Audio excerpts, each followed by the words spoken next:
Dan untuk mengetahui lebih jauh mengenai mundurnya Erlangga Hartarto dari posisi Ketua Umum Partai Golkar, serta siapa yang akan mengisi kursi Ketua Umum Partai Golkar selanjutnya. Telah terhubung bersama kami melalui aplikasi Zoom Direktur Eksekutif Parameter Politik, Mas Adi Prayitno. Halo, selamat siang Mas Adi Pray. Ya, Mas Adi Pray. Halo, Halo, selamat siang. selamat siang, Mbak. Selamat siang, Mbak. Ya, Mas Adi Pray, baru saja kita saksikan bahwa Babah Alun ini juga ikut mundur dari Partai Golkar menyusul Ketua Umumnya Erlangga Hartarto. Menurut Anda, mengapa fenomena ini terjadi? Apa yang menyebabkan Erlangga Hartarto dan berikut juga Babah Alun mundur dari Partai Golkar? Silakan analis Anda. Ya, saya kira memang justru itu yang menjadi tanda tanya publik ya. Apa yang kemudian membuat Pak Erlangga Hartarto itu mundur secara tiba-tiba karena memang selama ini terkesan bahwa internal Golkar itu baik-baik saja. Ya. Misalnya ketika ada desakan Munaslup sejak beberapa bulan yang lalu, Ya. Munaslup itu belum datang ya. Bahkan Pak Erlangga itu dinilai sebagai ketua umum yang dinilai sukses menaikkan suara Golkar di Pileg 2024 dan dinilai memiliki kinerja menteri yang cukup baik Ya. sebagai ekonomi. Tapi kemudian publik agak sedikit terhenyak karena memang mundur secara tiba-tiba. Kalau saya sih melihat pasti ada situasi yang tidak normal, di mana hal ini kemudian membuat Pak Erlangga itu harus mundur ya. Situasi tidak normal itu mungkin pada faktor internal ataupun faktor eksternal yang saya kira memiliki kekuatan politik yang cukup luar biasa. Karena apapun judulnya, posisi Pak Erlangga Hartarto yang Ketua Umum Golkar pasti cukup vital dan kunci, termasuk misalnya posisinya sebagai Menko Perekonomian adalah posisi yang juga cukup strategis ya. Hal-hal inilah yang saya kira ada kekuatan politik yang melampaui kekuatan Pak Erlangga Hartarto sebagai Ketua Umum Partai dan Menko yang saya kira mampu membuat situasi Golkar termasuk Pak Erlangga harus mengumumkan secara terbuka soal kemunduran dirinya sebagai Ketua Umum Golkar. Saya kira di situ paling mungkin yang saya sampaikan. Baik, Mas Adi Pray. Namun sebagai seorang ketua umum yang harusnya itu posisi tertinggi dalam sebuah partai politik yang harusnya akar rumputnya itu harus satu suara dengan ketua umum partainya. Apakah mungkin kekuatan di luar partai bisa mengalahi kekuatan seorang ketua umum partai politik, Mas Adi? Ya pastinya, karena ini kan menyangkut pribadi Pak Erlangga Hartarto sebagai Ketua Umum. Ya. Pastinya Pak Erlangga itu tidak punya waktu untuk mengkomunikasikan secara day to day, mengkomunikasikan kepada satu persatu kepada seluruh kader Golkar yang cukup banyak ya. Ini tentu ada preferensi individual yang kemudian Pak Erlangga ini tidak bisa menghindar dari informasi dan tekanan-tekanan politik yang muncul itu. Tapi apapun judulnya, saya menduga bahwa kekuatan politik yang cukup besar ataupun kekuatan besar di luar Pak Erlangga ini politiknya politik tingkat tinggi ya. Karena ini yang kemudian membuat Pak Erlangga itu mundur, itu artinya ini kan menjadi alasan supaya mundur Golkar itu dipercepat. Karena kalau dulu Munaslup misalnya sebagai mekanisme pergantian Ketua Umum Golkar, ini kan ada kesan untuk menurunkan Pak Erlangga di tengah jalan, semacam kudeta politik kan, itu nggak fair dan tidak elok. Pasti ada tuduhan-tuduhan operasi untuk menjatuhkan Pak Erlangga di tengah jalan. Tapi kalau Pak Erlangga Hartarto kemudian mundur di tengah jalan, itu kan sama halnya mempercepat bagaimana Munas Golkar segera dilakukan untuk menentukan dan memilih siapa penggantinya Pak Erlangga Hartarto. Makanya tidak mengherankan dalam sambutannya Pak Erlangga ini kan terkesan menyampaikan bahwa kemundurannya ini tak ada kaitan apapun ya, terkesan baik-baik saja dan tak ada intervensi dan tekanan apapun. Betul. Inilah yang kira canggih ini desain politiknya.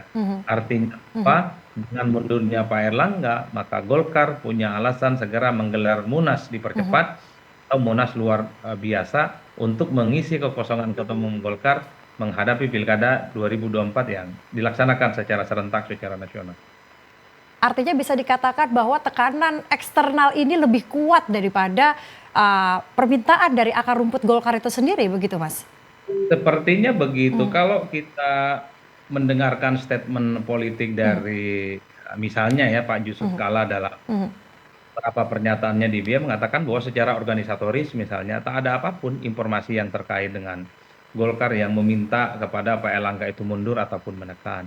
Bahkan ada satupun suara-suara DPD Golkar tingkat 1 dan tingkat 2 yang meminta Pak Erlangga Hartarto itu untuk mundur dari jabatan politiknya. Artinya secara internal kepartaian, ya Golkar ini aman-aman saja sebenarnya.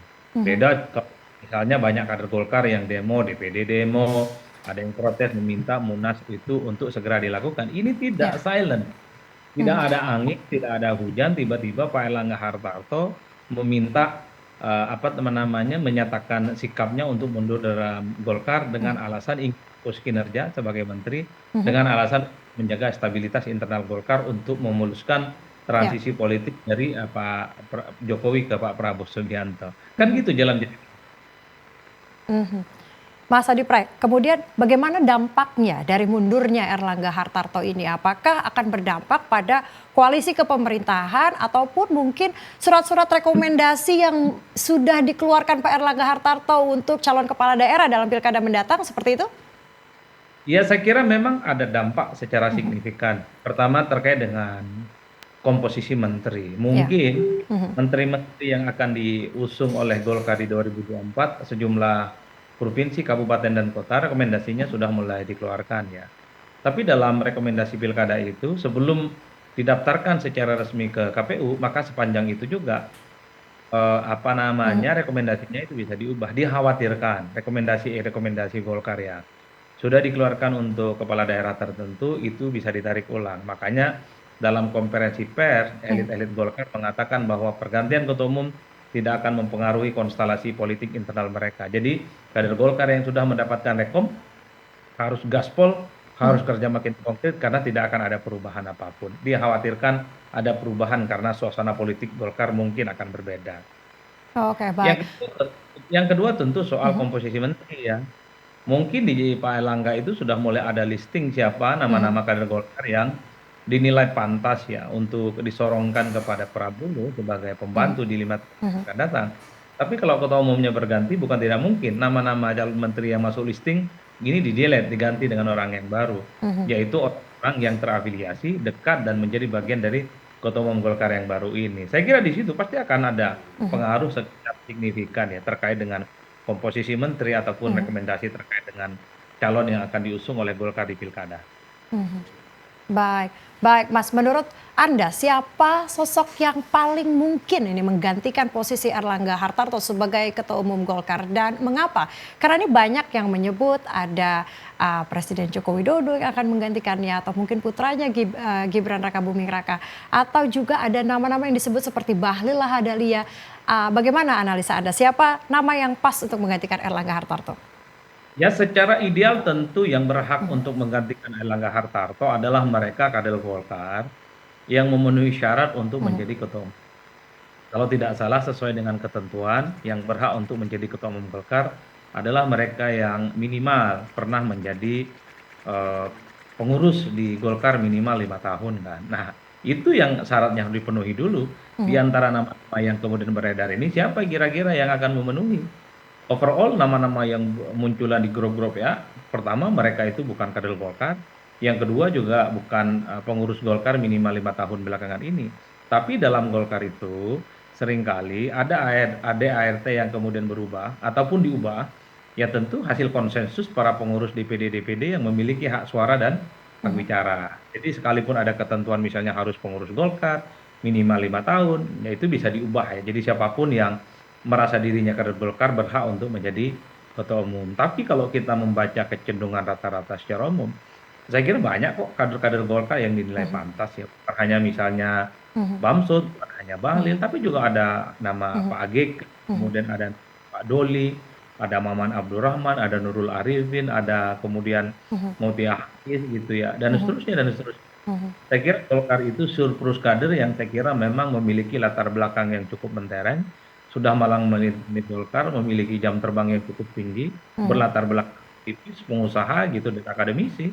Termasuk misalnya ada nama seperti Pak Aceh Hasan Sadili itu kan nama-nama top. Tapi secara politik memang ketua umum Golkar itu harus mereka yang Mhm. mendapatkan suara mayoritas ya dari Mhm. suara dan DPD. Itu kuncinya kalau mau menang. Kalau Mhm. bicara siapa yang pantas, semua pantas menurut saya. Mhm. Baik, Mas Adi Pray, ini kalau untuk posisi Ketua Umum mungkin akan diputuskan dalam Munaslup ya. Namun untuk PLT, Ketua Umum Golkar yang akan diputuskan dalam rapat pleno besok, siapa yang paling memungkinkan menjadi PLT Ketum Golkar? Kalau mendengar informasi dari media, ada nama AGK kan, Mhm, yang dijagokan untuk menjadi PLT Ketum Golkar. PLT-PLT ini biasanya diangkat dari mereka yang menjadi wakil ketua umum Golkar yang saat ini jumlahnya 11 orang. Di antara 11 nama ini, nama AGK sehari 2 hari ini kan menguat, yang dinilai punya kesempatan mhm. untuk menjadi PLT. Nah, PLT ini yang nanti beberapa hari ke depan mempersiapkan bagaimana Munas Golkar itu dilaksanakan, entah itu Munaslup atau Munas yang dipercepat. Mhm. Baik, Mas Adi Pray, pertanyaan terakhir, singkat saja, apakah dengan mundurnya Erlangga Hartarto ini sebagai Ketua Umum Golkar ini merupakan langkah strategis yang memang direncanakan oleh Erlangga Hartarto untuk masa depan politik Partai Golkar? Saya kira secara individual Erlangga Hartarto tentu tidak mau mundur ya. Karena beberapa waktu yang lalu ketika ada isu Munaslup, Pak Erlangga Hartarto justru mendapatkan dukungan mayoritas dari DPD-DPD daerah yang meminta Erlangga Hartarto untuk Mhm, memimpin Golkar sekian kalinya. Jadi dalam konteks itulah Pak Erlangga mhm. sepertinya cukup confident dan tidak mau digantikan oleh yang lain. Tapi kan turbulensi politik, Ya. tapi kan politik tiba-tiba datang dan kemudian membuat Pak Erlangga Hartarto itu ya Mhm, harus dia menyatakan mundur secara terbuka mhm. di tengah situasi tak ada kegentingan apapun. Ini yang kemudian membuat tanda tanya begitu banyak orang. Biasanya tradisi dalam partai itu kan rebut menerbut. Tradisi partai itu biasanya mempertahankan kekuatan politiknya.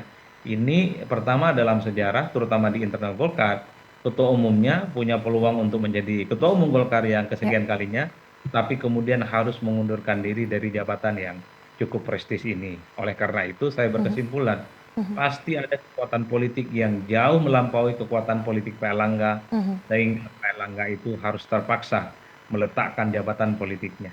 mhm. Baik, baik, terima kasih Mas Adi Prayitno atas waktunya pada siang hari ini. Salam sehat Mas Adi.